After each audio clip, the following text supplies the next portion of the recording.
Hello good morning students. आज एक topic लेके आए हैं क्विक रिविजन्स। विद इन 5 से 10 मिनट के अंदर आपको पूरा कैविटेशन चैप्टर का जो भी मैंने पढ़ाया उसका सारा रिविजन्स, और ये बहुत ही इंपॉर्टेंट है। इस वीडियो को जरूर आप पूरे अंत तक देखें और ये आपको एग्जाम में जरूर पुस्टअप का काम करेगा और आपको अच्छे मार्क्स दिलाएंगे। सबसे पहले हम लोग पढ़े थे कैविटेशनल फोर्स। जब दो मास ऑफ द बॉडी को अगर हम लोग कुछ डिस्टेंस पर रखते हैं तो इस दोनों के बीच में एक ग्रेविटेशनल फोर्स लगता है, जिसका एक्सप्रेशंस है Fg=Gm1m2/r², जिसमें m1 m2 क्या है, दोनों का मास ऑफ द बॉडी है। तो दोनों के मास ऑफ द बॉडी पे क्या है, ये डायरेक्टली प्रोपोर्शनल होता है और इसके डिस्टेंस पर ये इनवर्सली प्रोपोर्शनल होता है। मतलब ये कि अगर हम लोग r को बढ़ा देंगे, सपोज दैट कि दोनों की डिस्टेंस को मैंने बढ़ा दिया, डिस्टेंस को मैंने 2r कर दिया, तो इस जगह अगर आपकी फोर्स ऑफ ग्रेविटेशन की वैल्यू पूछी जाएगी तो आपका हो जाएगा 1/4r², मतलब कि 1/4 टाइम्स क्या हो जाएगा, घट जाएगा। और उसको अगर हम लोग कम कर देंगे, इसकी दोनों के बीच की दूरी को कर देंगे तो फोर्स आपका बढ़ जाएगा। दोगुना के रेशियो से बढ़ता है, दोगुना रेशियो से घटता है। तो ये आपका रिलेशन है इनवर्सली प्रोपोर्शनल का। मतलब कि r अगर बढ़ाएं तो आपका फोर्स ऑफ ग्रेविटेशन घट जाएगा, r अगर घटाएं तो फोर्स ऑफ ग्रेविटेशन की वैल्यू बढ़ जाएगी। जिसमें से g की वैल्यू है 6.672 10 11 न्यूटन मीटर स्क्वायर पर केजी स्क्वायर, ये आपकी g की वैल्यू है ना। अब उसके बाद हम लोग आते हैं कि जब भी कोई भी मान लीजिए अर्थ है, दिस इज अर्थ, ये अर्थ अगर किसी बॉडी को खींचता है तो इसके अंदर एक एक्सेशन प्रोड्यूस होती है और उस एक्सेशन का नाम है एक्सेशन ड्यू टू ग्रेविटी। तो उसकी वैल्यू को निकालने के लिए जो एक्सप्रेशन हम निकाले वो है आपका Gm/r², जिसमें से g डायरेक्टली प्रोपोर्शनल है मास ऑफ द प्लेनेट। अगर किसी मास ऑफ द प्लेनेट की रेडियस अगर बड़ा है तो इसका आपका g का वैल्यू भी क्या हो जाएगा, बड़ा हो जाएगा। अगर मास इसका मान लीजिए m है, इसका मास अगर 2m है, तो मास अगर ज्यादा है तो g की वैल्यू भी उसकी ज्यादा होगी। और अगर उसका रेडियस कम है या रेडियस किसी का ज्यादा है, तो रेडियस अगर कम है तो आपकी g की वैल्यू मैक्सिमम, अगर रेडियस ज्यादा है तो g की वैल्यू कम। इसी कारण पोल पे g की वैल्यू इक्वेटर से ज्यादा होती है, क्योंकि यहाँ पे आपका रेडियस पूरी तरह से कोई यूनिफॉर्म रेडियस नहीं है हमारा अर्थ पे, जिसके कारण पोल पे इसकी रेशियो कम होती है, रेडियस कम होती है, इसलिए यहाँ पे g की वैल्यू मैक्सिमम होती है। तो अगर हम किसी भी ऑब्जेक्ट को ऊपर की तरफ ले जाते हैं तो g की वैल्यू में क्या अंतर आती है। अगर हम ऊपर की तरफ ले जाएंगे तो g की वैल्यू क्या करेगी, डिक्रीज करेगी।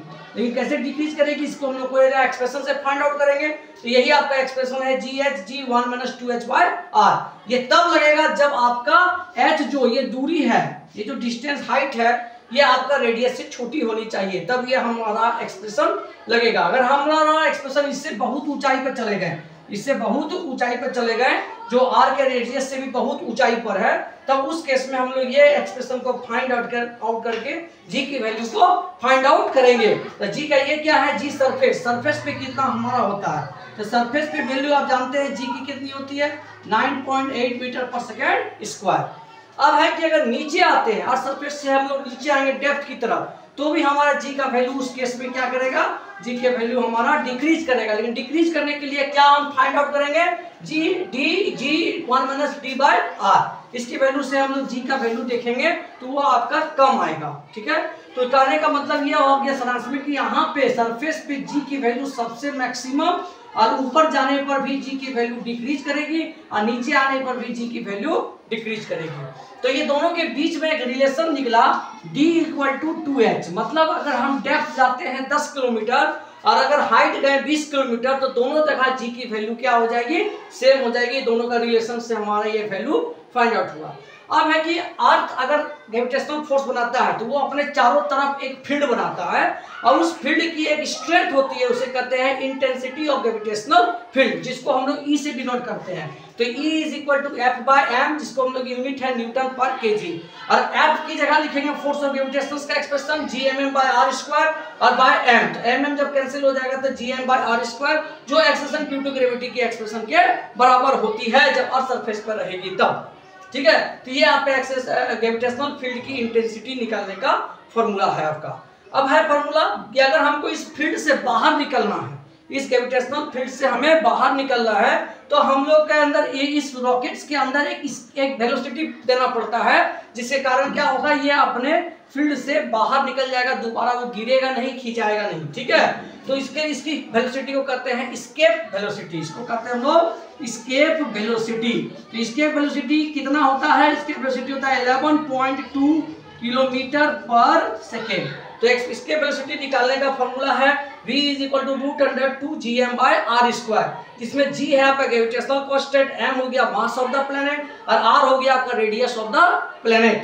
मतलब मास ऑफ द बॉडी पे डिपेंड नहीं करता है कि उस रॉकेट में 10 केजी का मास जा रहा है, सैटेलाइट्स के 2000 केजी का कि 3000 केजी का, उससे उसको कोई मतलब नहीं है। जब इसी को हम लोग एक्सप्रेशन को तोड़ेंगे इस फॉर्मूला के आधार पर, तो gm = होता है gr²। तो यहाँ पे gr² पुट कर देंगे तो r² है और gr², तो इस जगह आपका यहाँ पे हमारा r होगा, तो gr² जब पुट करेंगे तो r कैंसिल हो जाएगा, जिसके जगह हमारा बचेगा √2 gr।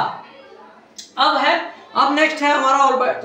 सैटेलाइट्स को जब हमने लॉन्च कर दिया तो उसको उसमें अपने ऑर्बिट पे बैठाने के लिए, ऑर्बिट पे कक्षा पे घूमने के लिए उसको एक वेलोसिटी चाहिए। उस वेलोसिटी का नाम है orbital velocity, the minimum velocity of the satellites. तो ऑर्बिटल वेलोसिटी होता है 7.92 किलोमीटर पर सेकेंड, जो अर्थ के स्पीड के बराबर होती है।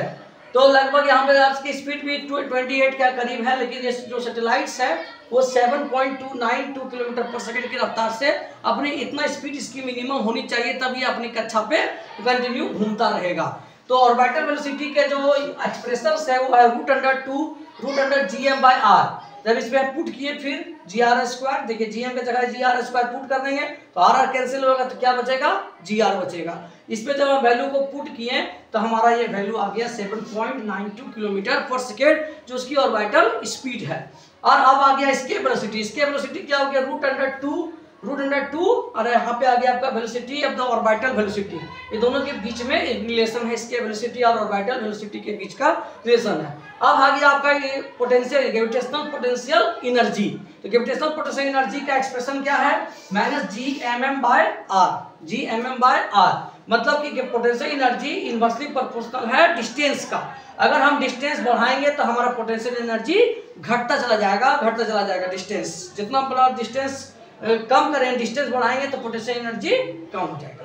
ठीक है, इसी कारण क्या होगा कि पोटेंशियल एनर्जी इन्फिनिटी में क्या हो जाता है, हमारा पोटेंशियल एनर्जी 0 हो जाता है। इन्फिनिटी पे पोटेंशियल एनर्जी 0। लेकिन अगर अर्थ सरफेस के नियर बात करेंगे, नजदीक में बात करेंगे, अर्थ सरफेस के नजदीक में, तो उसकी पोटेंशियल एनर्जी हो जाती है mgh।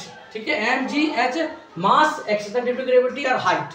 अब उसके बाद अगर कोई सैटेलाइट्स किसी पृथ्वी के चारों तरफ चक्कर लगाती है तो उसके अंदर दो तरह का एनर्जी होता है। एक है क्योंकि ये मूवमेंट कर रही है तो काइनेटिक एनर्जी, और कुछ इससे हाइट पे है इसलिए इसके अंदर एक पोटेंशियल एनर्जी भी होती है। तो दोनों के दोनों एनर्जी को हम लोग क्या कर देंगे, ऐड कर देंगे। जब ऐड किए तो क्योंकि मूव कर रही है ऑर्बिटल स्पीड के साथ, तो हाफ mv², तो mv² अगर करेंगे तो v0 का स्क्वायर करेंगे तो क्या आएगा, अगर हम इसका स्क्वायर कर देंगे, इस वैल्यू का स्क्वायर कर देंगे तो हमारे पास क्या आ जाएगा एक्सप्रेशन, gm/r। तो यहाँ पे हमने पुट कर दिया gm/r।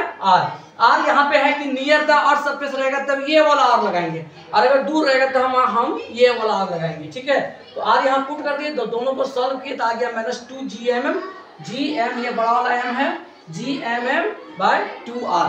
ये टोटल एनर्जी किसी भी सैटेलाइट्स के अंदर होती है जब वो पृथ्वी का चारों तरफ चक्कर लगाती है।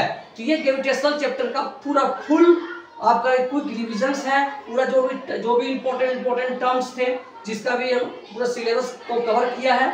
और अगर आप इसे एक्सप्रेशन को देख लेंगे तो एक्सप्रेशन से भी रिलेटेड क्वेश्चंस बहुत सारा आते हैं, रिलेशन बेस्ड क्वेश्चन आते हैं, स्पीड आते हैं क्वेश्चंस, फिर इसके वेलोसिटी से रिलेटेड क्वेश्चन आता है, ये कितना स्पीड इसके वेलोसिटी होता है और इसका क्या रिलेशन है आपका ऑर्बिटल वेलोसिटी के साथ। उसके बाद एक डायरेक्ट एक्सप्रेशन भी एग्जाम में कभी कभी पूछते हैं, डायरेक्ट एक्सप्रेशन, और ये रिलेशन पूछते हैं कि अगर डिस्टेंस को 2 गुना कर देंगे तो फोर्स ऑफ ग्रेविटेशन में क्या अंतर होगा। ठीक है, अगर रेडियस किसी का हम 2 गुना बढ़ा दिए, 4 गुना बढ़ा दिए तो एक्सेलरेशन ड्यू टू ग्रेविटी पर क्या प्रभाव पड़ेगा, कितना टाइम्स बढ़ जाएगा, कितना टाइम्स घट जाएगा, फिर हमारा पोटेंशियल एनर्जी का क्या एक्सप्रेशन है, ये डायरेक्ट क्वेश्चन पूछा गया एग्जाम में एक्सप्रेशन। और टोटल एनर्जी क्या है किसी भी सैटेलाइट्स के अंदर। ये माइनस साइंस क्या शो करता है, माइनस साइंस शो करता है कि कोई भी सैटेलाइट्स को पृथ्वी खींच कर रखी हुई है, अट्रैक्ट करके रखी हुई है, बाउंड करके रखी हुई है। अगर इतना ही एनर्जी उसको दे देंगे तो वो वहाँ से आपका बाहर निकल जाएगा। तो आपका ये टोटल चैप्टर का समराइज चैप्टर था और ये मेरा ग्रेविटेशन चैप्टर को लेकर लास्ट वीडियो है। इसके बाद एमसीक्यू पर मैं चर्चा करूंगा, मैं एमसीक्यू भी बनाएंगे तो आपके लिए एग्जाम के लिए उपयोगी होगा। आज के लिए धन्यवाद।